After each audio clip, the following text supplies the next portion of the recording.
Dios les bendiga. Bienvenido nueva vez a nuestra escuela bíblica virtual. Yo soy Helen de Collins. Vamos a continuar esta semana con los últimos capítulos ya del primer libro de Samuel. Y antes de iniciar, vamos a orar. Amén.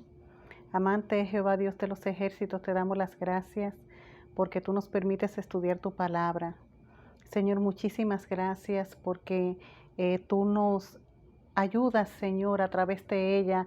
Nosotros podemos conocer, Señor, tus propósitos y sobre todo ser mejores personas. Te pido en el nombre de Jesús que tú nos ayudes a ponerla por obra sobre todo. En el nombre de Jesús. Amén y amén. Bien, pues como les decía, vamos a continuar o más bien ya finalizar con el estudio del primer libro de Samuel. El tema para la clase de hoy es obediencia versus desobediencia. Obediencia versus desobediencia. Y lo primero que vamos a ver es, vamos a estar viendo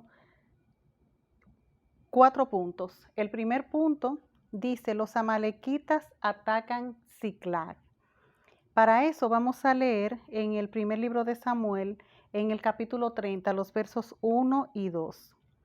Samuel 30, versos 1 y 2.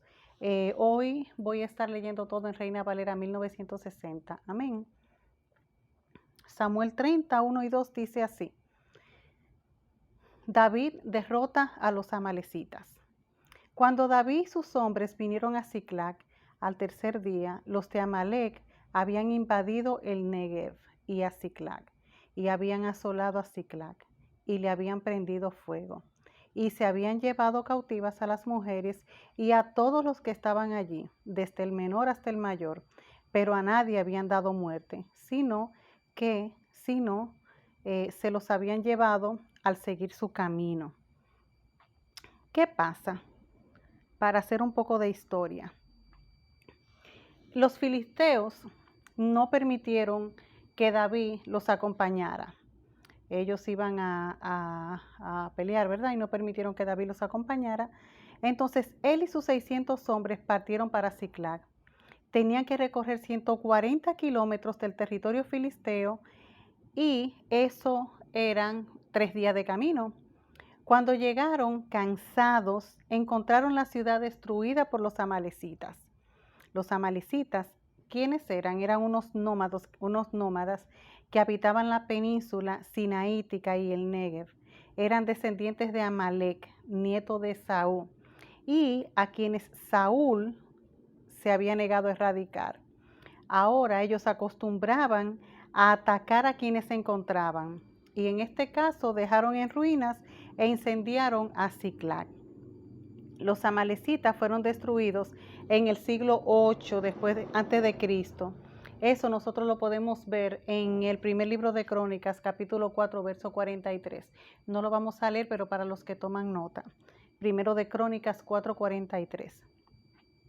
Si continuamos con lo que leímos, vemos que se llevaron cautivos a las mujeres y a todo el que estaba allí, incluyendo las 2 esposas de David. Los amalecitas, ¿qué querían? Querían dañar a los israelitas al hacer esto. Y David se dio cuenta que fue un error haber no dejar a nadie para que cuidara la ciudad. Pero gracias al Señor no mataron a nadie, sino que solamente se los llevaron. En el verso 4, si nosotros continuamos leyendo, podemos ver que ellos, cuando llegaron a la ciudad, dice que lloraron hasta estar sin fuerzas. Bien, después de esto, ¿qué hace David? La segunda parte que vamos a ver hoy es David consulta al Señor. Y vamos a estar leyendo igualmente en el primer libro de Samuel, en el capítulo 30, los versos del 6 al 8 dice. Continúo leyendo en Reina Valera 1960.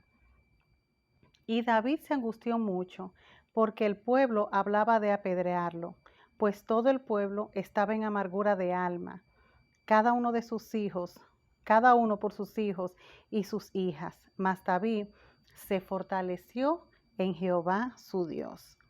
El 7 dice, y dijo David al sacerdote Abiatar, hijo de Ahimelech, yo te ruego que me acerques el efod. Y Abiatar acercó el efod a David. Y David consultó a Jehová diciendo, ¿perseguiré a estos merodeadores? ¿Los podré alcanzar? Y él le dijo, síguelos, porque ciertamente los alcanzarás, y de cierto librarás a los cautivos. ¿Qué hace David al ver la situación? Lo primero que hace es que consulta al Señor. Ante situaciones adversas, lo mejor que nosotros podemos hacer es buscar dirección del Señor. Cuando se torna oscura la situación, es lo mejor que nosotros podemos hacer, buscar dirección del Señor. Es importante saber que Dios lo puede todo. Cuando creemos que todo está perdido, el Señor siempre tiene un plan. Vemos en el versículo 7 que David le dijo al sacerdote Abiatar, hijo de Ahimelech, ¿verdad?, que trajera el efod. Saúl había mandado a matar a todos los sacerdotes que habían socorrido a David. El único sobreviviente fue Abiatar, este último del linaje sacerdotal de Elí. Él, habiendo sido rescatado por David, ahora viene en su ayuda. Le pregunta entonces David al Señor, ¿los perseguiré a esta banda? ¿Podré alcanzarlo? David, ante su fracaso, necesita la palabra reconfortante del Señor, confortante del Señor. ¿Por qué? Porque, como les decía anteriormente, él se había dado cuenta que había cometido un error, pues dejó la ciudad prácticamente sin nadie que la defendiera, ¿verdad? Muy vulnerable. Entonces, él cuando llegan, que encuentran la ciudad así destruida, él se siente mal por lo que ha ocurrido, porque todo el que llegó encontró que no estaban sus esposas y sus hijos. Y entonces el pueblo además lo estaba como acusando, lo quería apedrear. Y él va y le pregunta al Señor. Y el Señor entonces, la respuesta del Señor no tardó en llegar. David escuchó lo que quería oír, pese a la enorme dificultad en dar con una banda de maleantes en un área tan extensa. Tendría éxito en eso. O sea, Dios le dijo, sí, ve, porque vas a tener la victoria. Hermanos, les vuelvo y les repito que cuando las cosas se ponen difíciles, lo mejor que nosotros podemos hacer es pedir dirección al Señor. Y aunque la palabra que a veces recibimos nos parece un poco difícil, si Dios es que nos manda, Él siempre nos respalda. Amén. La tercera parte de lo que vamos a ver hoy es David se venga de los amalecitas. Para eso vamos a leer el primer libro de Samuel, continuando, ¿verdad? En este libro, en el capítulo 30, los versos del 16 al 19. Dice así, capítulo 30, versos del 16 al 19. Dice, lo llevó pues, y he aquí que estaban desparramados sobre toda aquella tierra, comiendo y bebiendo y haciendo fiesta, por todo aquel gran botín que habían tomado de la tierra de los filisteos y de la tierra de Judá. Y los hirió David desde aquella mañana hasta la tarde del día siguiente, y no escapó de ellos ninguno, sino 400 jóvenes que montaron sobre sus camellos y huyeron.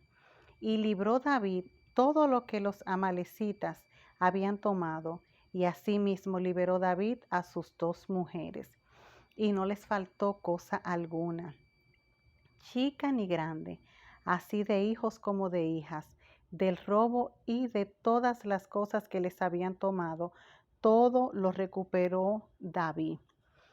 ¿Quién fue que los guió? Fíjense,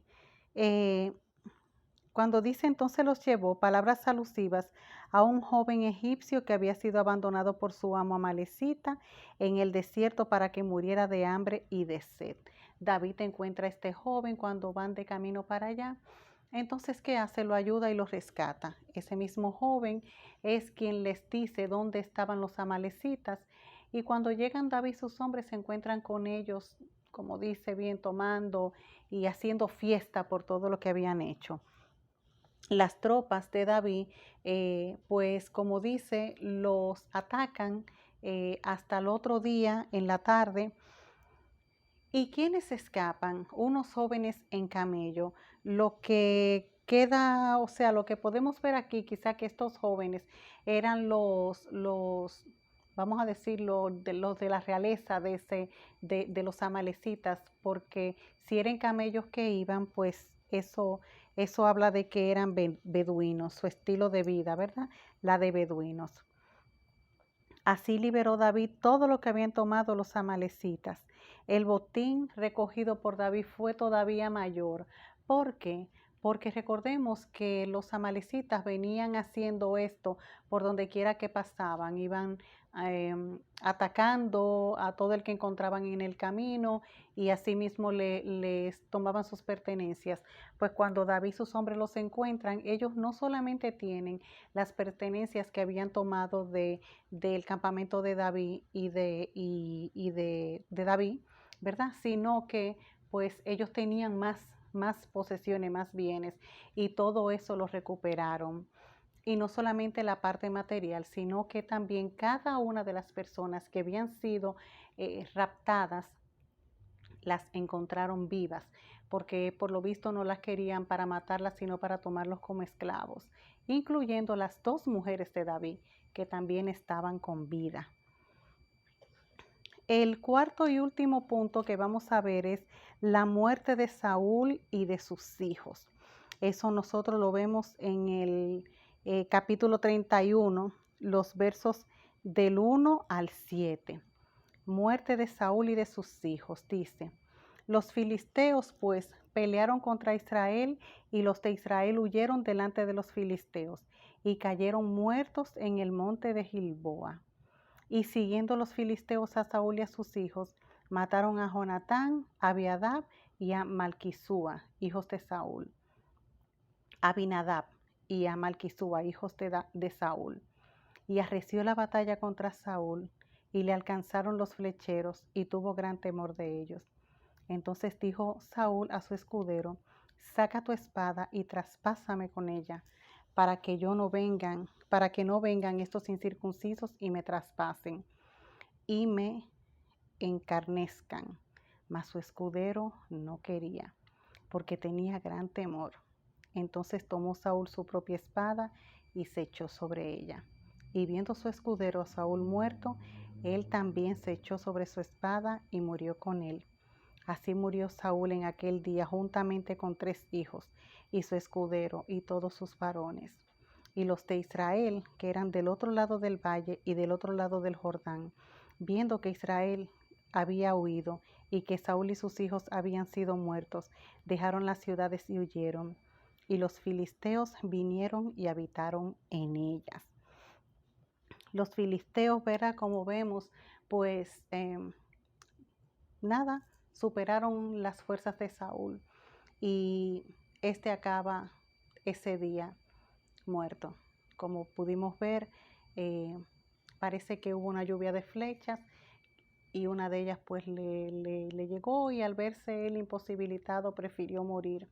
Su escudero no quiso acabar con su vida y él mismo pues, como leímos, se echó sobre su espada. 3 de sus hijos cayeron en aquel entonces y su escudero. ¿Qué nosotros podemos ver de esto en todo esto que hemos leído? El título de esta lección es Obediencia versus Desobediencia. Vemos que David, cuando tiene dificultad, busca el rostro del Señor y le obedece. Saúl, por el contrario, vemos que no obedecía al Señor. Nosotros podemos ver otra cosa, y es que las decisiones de los líderes afectan al pueblo. ¿Por qué? Porque las decisiones que nosotros tomamos no solamente a nosotros nos afectan, sino que también afectan a quienes están a nuestro alrededor. Por eso, como les decía, es importante que ante cada adversidad nosotros busquemos el rostro del Señor. Amén. Vamos a orar entonces para concluir esta lección. Amante Señor, te damos las gracias por este tiempo.